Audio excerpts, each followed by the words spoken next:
হয় কোনোবা তো বিমার হয়েছে বলে তো ডক্টর খানি চায় কিন্তু সব বিমার তো ডক্টর পৰা চাব নাপায় আমাকান সব we all have the responsibility to promote life especially when life is at terminally amakan ki bare na para dai ni amakan mother di bona ke so it is that compassionate society porai du dibo Bible te ya desika Jesus le kotha guni kina thaka na no when they were with Jesus for the whole day apostle kan kaise I can be pathai di pele bhi Jesus pra kaise ene ka pathai se bole to then they will out of hunger they will fall on the road you give them something to eat tumi kan di ado kan kaise ko nai pele bhi ekjon pra kaise makan hate ekta chokra hate 5 loaves and 2 fish ito to ase Jesus kaise idu ani di ado Jesus idu loikina dhanyawad dis So, being grateful for what God has given to us, even this opportunity to serve, that is Amakala Nagas. Secondly, then he divided and ate, and they had more than it. So, this is the meaning of compassionate community. Amakala. Eki logo de my first year that I had March 28 this year that I share my condition receive that I share my mora theng la ya de ni la ni che blood circulation problem ase aru my do 13-14 years on and off in ya my so this time wala ama stroke patient to pola bule up down bule lage to mala thang doctor kan do exert na kuribi apuni la condition de bcbia se na bushi to mu lu upai na thagi gine ina ko do bcbia wale shi mala condition do ठीक ही तो दंडा लोग इन पानी भी की भी थी शे और मलामा इन क्राइसिस ते पीछे जो महान फैमिली भी प्रॉब्लम होला जैसे महान ब्रदर्स बितोरे ब्रदर सिस्टर बितोरे महान इन्हें कोठा तक भी ना पाओ जैसे जुन के तो मैं कोटे भी जगह भी ना था क्या मुझे शे आमीन घोड़े प्रॉब्लम दामर होला जैसे तो मैं इतो आगे दे मैं itu institution de moi jane moi sister Prina logo da higine time de moi la thing dressing good thake ta khandu ko shule da tum welcome moi yate duita hospital le jai kine sadu shule do kumba doctor khandu shule do khau khan sai bi nurse khan khau ke sai kine bi ta kan sabul bi alop mon nai ina ignore ina bi kuri thake to moi from there I come to know about this institution to I let akan ekdom mo admit wa gire man khushi bra mo welcome question to on and off ina ko to I started sharing about my feeling also mo kitia suicidal boy oh sister khan ge mo na ko share with to on and off kam de thake to only be to do ignore ko painkiller khai gine ga mo ina thake to last edo dangur crisis pichi de moi ko tibi jabo nai mohan body bi brother sister kan bi ekjon ki bi bhal ra kotha bi na pa ho jeshe to moi what I was looking for was love, a place where I can find peace of mind to moi admit ho ge da han thake to moi sai thake man serene ase please do man happy ase to moi sister moi inika moi ladu condition ina se moi to logo parbo na parbo she I think you are most welcome china she to ahi gene she bisi bhalo se yete apuni kan bahar ba hamanu ke ekdom thanks dia se apuni kan bisi ahi bola ye mokala center sister kan এটা father continue run কৰি থাকে Inca আৰু centre বিবি আৰু বাহাৰ মানুহখন বিবি নাজানিয়া মানুহ বেছি আছে মই ইয়াতে কোনবা নেইবাৰ্ছ ইয়াতে প্ৰমিনেণ্ট পিপল মানুহ বিবি লগ পাইছে হলিবি তাখান they don't know about this place. To me, mang bahut jaga yata ase apni kan na chane ni ina ase. To itia bhi ini kare ase makan nakama. Yete to we get what we need, everything free of cost. Not popular one. So privacy dangbo dulu makan laugh pa.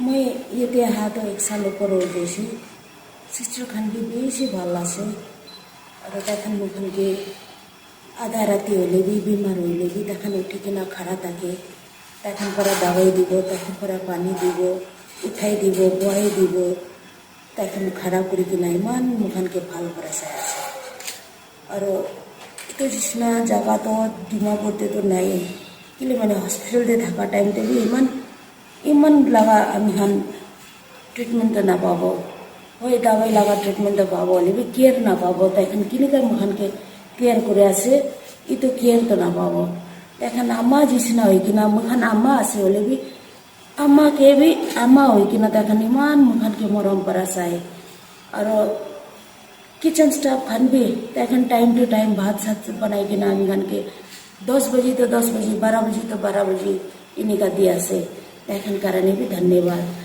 और कोई sister Khan लगा तो तखन लगा service तो बेसी भाला से और की करब भरते थाका मानो नाई सा मानो नाई आम्मा बाबा नाई जाबो कइले कते जाबो इन्हीं कारण तो जगह बेसी भाला से आम्मा बाबा जिसना मरम पाए अम्मा बाबा जिसना केयर पाए इतो जगह जिसना तो मुखन कारण मुई तो भाभी मुई लगा मुई कारण ही तो बने छी.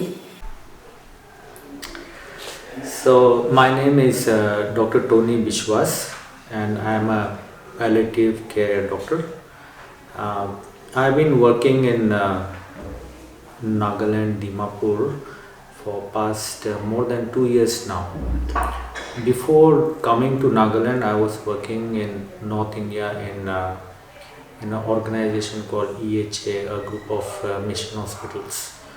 There also we were providing palliative care in our hospitals, and I joined in CIHSR referral hospital in 2021 in the palliative care department. So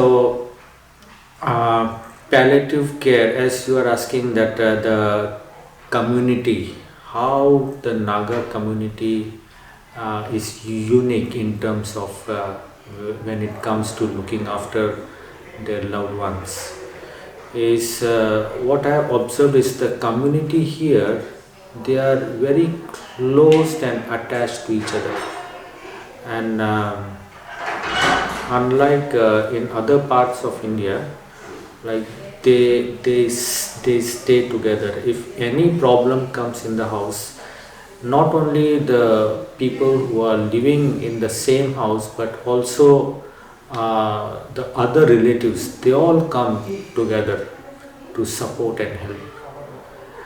So this is very much required when it comes to providing palliative care. Palliative care, as we talk, who can provide, like it's not only doctors and nurses, but the community itself, the family members also, they provide care. When we ask family members to look after the patient, they are trained by us, and then they look after the patient well at home.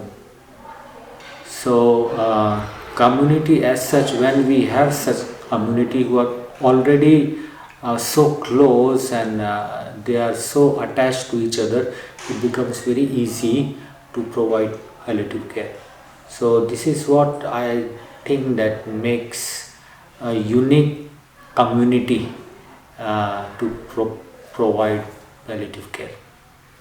Another question, what according to sir is a major difference between a patient availing full-time care in a separate palliative care home and then those at home? What do you think is a different point?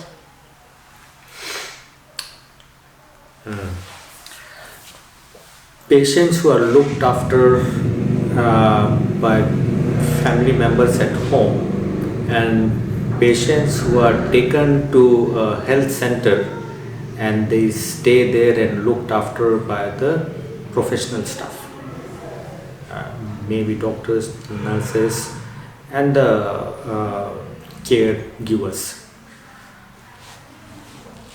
Okay, technically speaking, if we see the care given at the health centers would be better, it would have more professional touch to it,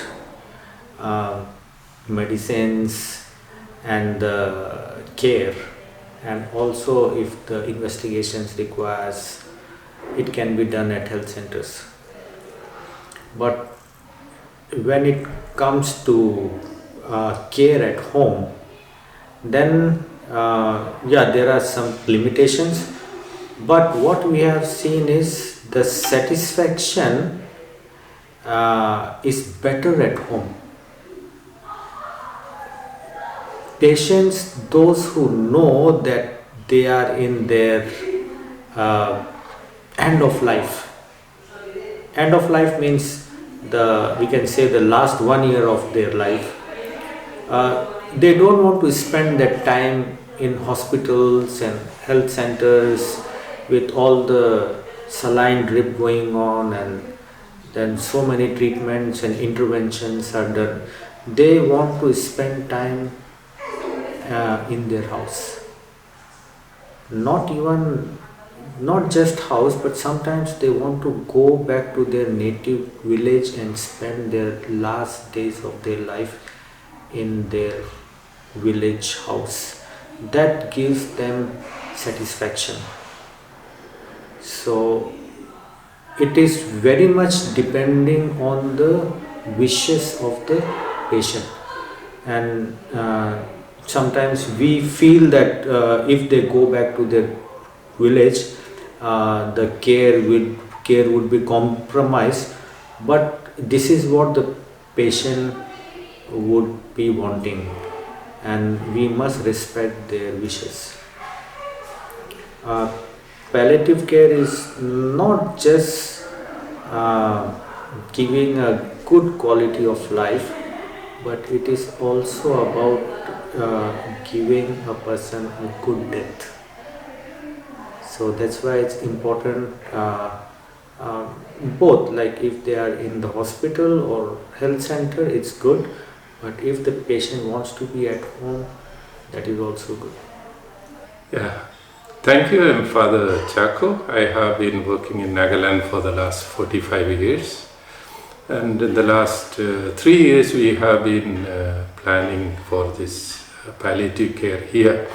For the simple reason that today we know there are many families who have one member or the other who is affected with either with a life-threatening illness or terminal illness, where the care in the hospitals may not be sufficient or sometimes it's not affordable. At the same time, they need dignified life and also dignified death. So palliative care, the whole idea of palliative care is that we provide them an environment both for the person who is facing this as well as the members of the family, because both suffer equally, and sometimes in some cases it is also the family. So the goal, the purpose of this center is that we will be able to take care of the individual as well as support the family with especially emotional support, even giving them the skill because in many cases they will stay here for some time and they can go back home. And so how they can be cared at home. So this is what we are doing here. Okay. Myself, I'm Dr. Kato. I did my MBBS from RIMS, and I was working as a medical officer in private sector, which is a cancer center. And I get a lot of exposure about an idea about palliative care. for which I pursue my MD in palliative medicine from GCRI Ahmedabad. And I completed my MD, following which I completed my SRship, and recently I've joined Nagaland Institute of Medical Science and Research, Kohima, and I've been posted in NHK. I'm so excited to come here on this day of a World Hospice Palliative Care Day, and to be a part of this today's meeting, and excited to see this place for the first time. So I'm excited to be here. Before we go further into the different aspects of palliative care, how do you take in the picture of a patient who may be refusing treatment to come towards palliative care in the first place? Those who maybe have identified long-term illnesses. Yes.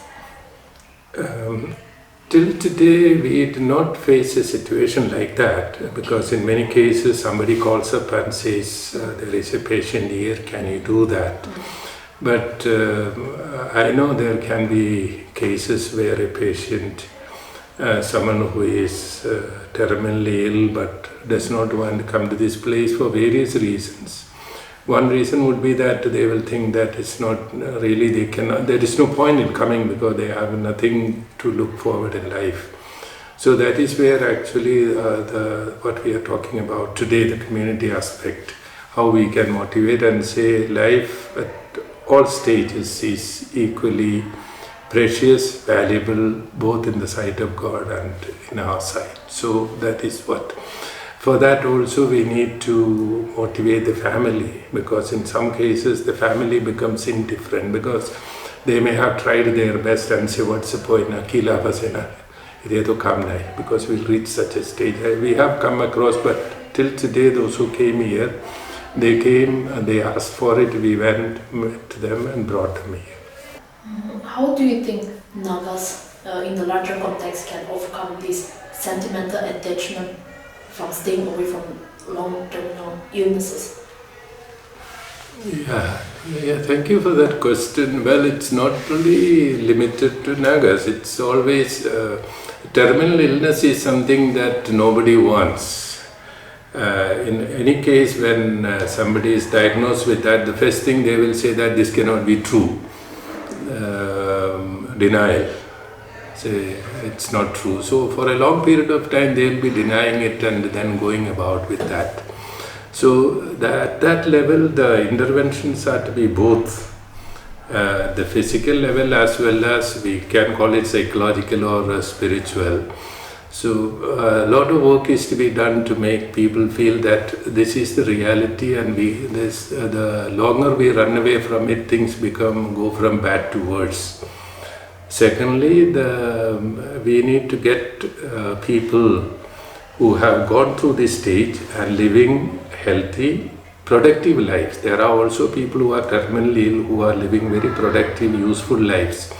So we have some examples of that kind, and I am sure in the course of time those who come here, when they go back, we will be able to get more of those people so that they will be able to talk and motivate, because when a healthy person tells, oh, it's okay, they will not really take it. And for this I am again using my experience dealing with addiction.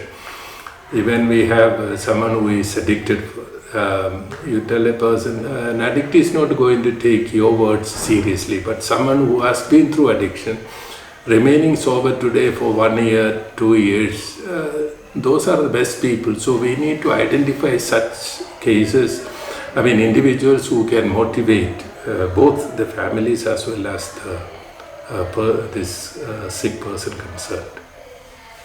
As disclosed earlier, in the palliative care home, basically all the treatments are free. So how do you resource the financial condition? Yeah, that is also a crucial question, like before.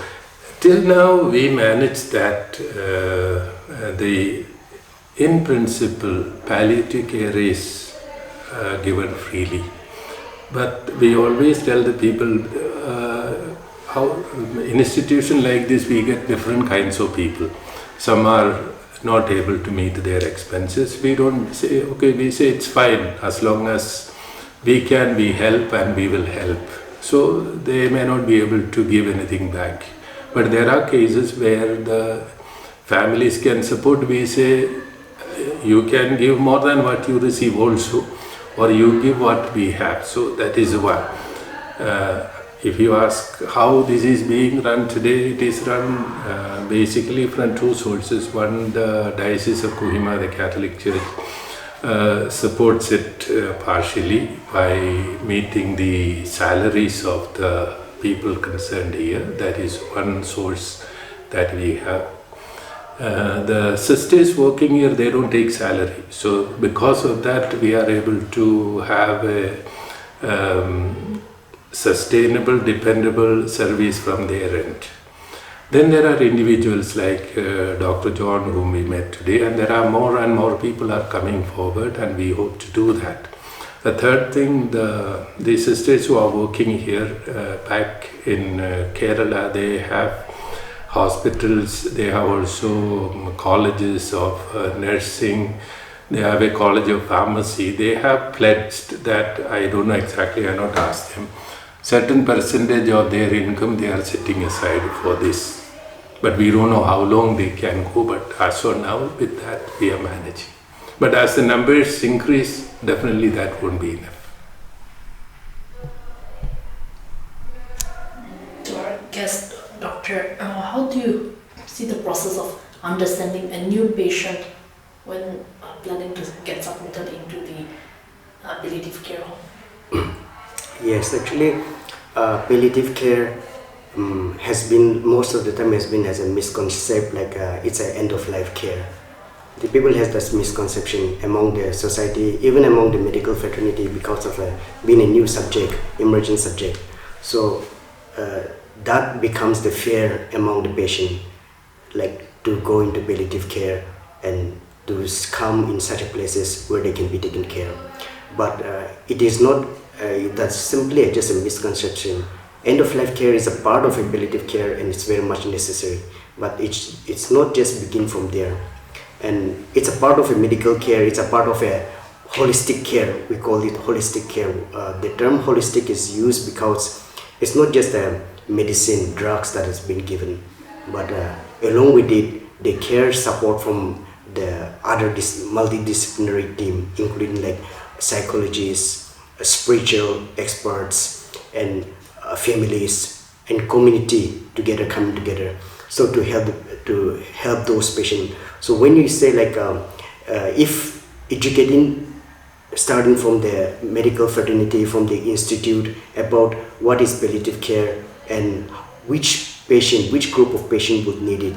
So it will like it's not just the medical aspect of everything. Financial patient will be having so much problem, and it becomes very important, like from the very beginning, patient who comes with chronic illness, like terminal illness. These are the patients where there is like cure might be there, but very much the process of disease is going to be very long. The caring process is going to be very long, and I think it's this hospice which have come up, such a beautiful place where can give a total care, that holistic care that can be given. And once patient and the family caregiver, one medical fraternity realize that this is not a place just for end-of-life care alone, then I think once they realize to understand that those who need that care, anyone can be like admitted here.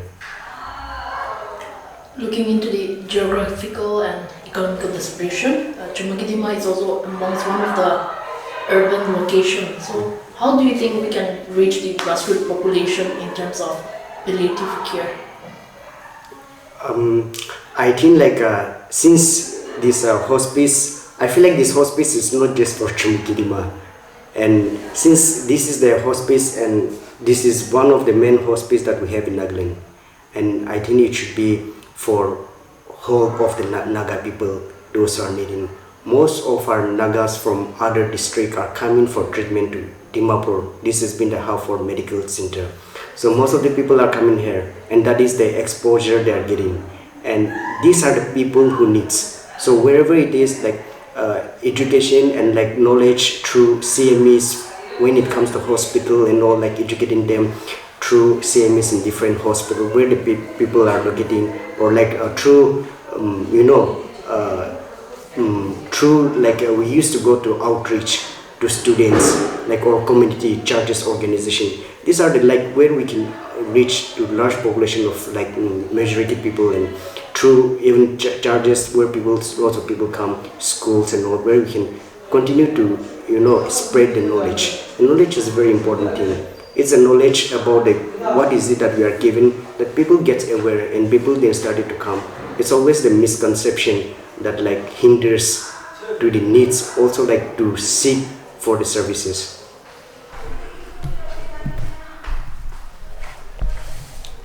Well, discussing over a social campaign, what do you think are other options where we can reach out to larger population?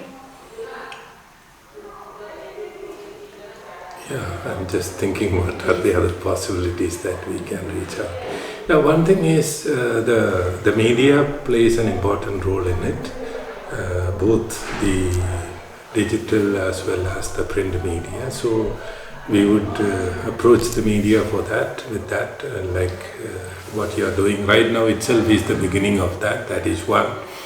The other thing is we have been contacting the churches around here, especially the Women Association. As you know, in all social involvement, it is women who get actively involved, because they are the people who are affected most. When somebody is sick in the family, it is the women who suffer most. So we have been contacting the Women Association, all the churches, irrespective of denominations and all that. They have shown some interest, but then we were also not able to move much into that. Then we hope to do that. The other one, as we were discussing outside there, we are also contacting the schools to create awareness. In some places we have, not in Nagaland, we have created small clubs, like call it compassionate club or anything like that, where children make, they have that little offering box like thing, charity box. Every Monday or Tuesday they bring the money and put in, and then we collect it. So these are the ways both by which the support, financial support comes, plus the children get involved and educated, understanding what is, like even it's an occasion for them to understand certain kinds of illness, and also that by which they are also able to take care of their own health, like people who get stroke. Stroke to some extent is a lifestyle disease because of the poor health habits. So we make use of these platforms are there. Then we approach, as Dr. John was saying, there are commercial groups, industry, small industry. Nagaland does not have much of an industry. So like groups like that, we get in touch with them, they come forward, so we can motivate them, involve them. Considering palliative care hospice is still a very new concept, how do you think your role as a humanitarian and also in terms of medical context cater to the population, the benefits for the Nagas, the larger picture? Yeah. It's a very important question. Yesterday I was listening to the talk that is given by the UN, the one who is in charge of the health in the United Nations. He was speaking on behalf of the palliative care. He said the entire, I suppose he was considering basically about Europe. Even in Europe, they said only 13% of the population, the affected population gets facility for palliative care. So you can imagine what could be the condition here. The possibility that we can do is, it will have to be a gradual process of educating people. In the first place, to reach out to the immediate need, like those who are affected are there. The second level would be to educate the families where they are, what can be taken care in their families. We will skill them so that they would be able to do that. A third level will be a much wider campaign based on, the churches have a lot of influence, power, and that is where we have the captive audience in a way. So we would make use of them to take this message across. The first place, emphasizing that the respect for life is as important as love God and love your neighbor. So this is something that we would like to promote. So that way, irrespective of religious affiliations, everyone begins to respect life, promote it even till the last bit. Yes, in most of the time we talk about in terms of life, we talk about, even in medical terms, we talk about so much about dignity of life, like quality of life. But we feel in most of our studies, when it comes to medical drugs and all, they are so much concentrated on a curative rate and everything, how much it can cure, how much it can give a quality of life, that how it shapes the quality of medicine that we use. At the same time, we don't, in India setting, we don't talk about dignity of death.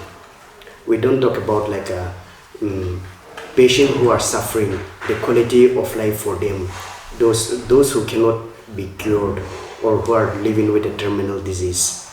And I think this is just a beginning from the Nagaland, and it's a very good opportunity to begin with. In India, when there was a study conducted, which is the worst country to die, and out of 82 countries, I think it was India ranked at about 72. That's the worst place to die among, and that was a very low rank for us in India. And come back to our own Northeast people, where medical facilities are very less comparatively, where even the specialists are also very less. So our people, when you think about it, our people need the most.